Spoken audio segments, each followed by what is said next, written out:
step is right here at my red line. I'm gonna go ahead and I'm just gonna clip. I'm gonna put a little cut right there. Okay, then I'm gonna take this over to the ironing board and I'm going to press this part open.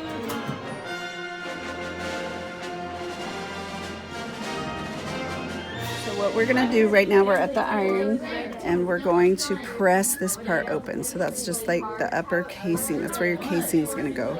So this part right above where I clipped, that part's gonna press open so that it will kind of stay open and then I can stitch it down. So I can either use the point presser, so I put this over the end of the point presser like this. Okay, or I can put it over the edge of the sleeve board like this. If I try to put it over a small little bag over the edge of the ironing board, sometimes it's a little too small and I can't get it over the edge. But if it fits, you can put it over the edge of the ironing board also. Okay, I'm just going to use the point presser because I think it's the easiest. But you can use any of those. Okay, and then I'm just going to take my iron. Make sure you use steam because that gets it to form better. Okay, and then I'm just using my fingers to press it down and hold it as it cools. You can use the clapper. You can use this clapper if you want to press it down and hold it. Okay. And then this is what it looks like. Okay.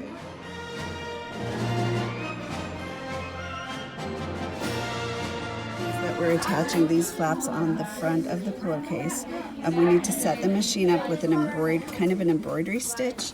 So I'm going to actually go over here and I'm going to switch it to stitch number 2. Number 2 will come up on my screen, and then I'm going to shorten it down to between 1 and 1/2. So a shorter, like the shorter looks prettier, but it can be as high as a 1, but you don't want it all the way to the 1 1/2 because it's too big.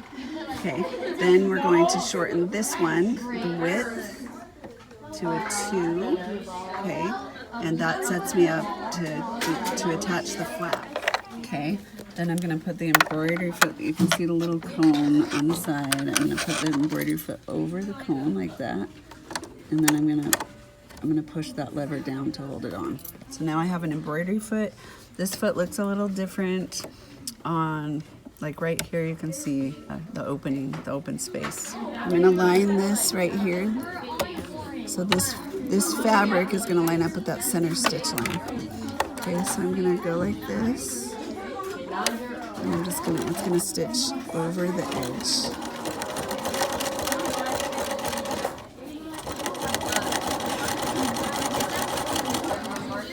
Okay, make sure that you're hitting it.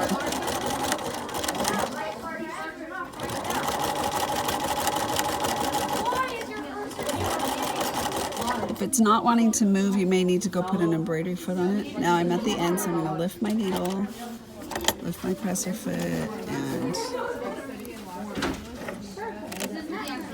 cut. So that's what it will look like when it's done. This is what it looks like on the front. And if you have matching thread, you'll hardly see it. I'm using contrasting thread on purpose so that you can see where the stitches are as for a demo. Like on a regular project, you wouldn't contrast the thread, but I'm doing it on purpose.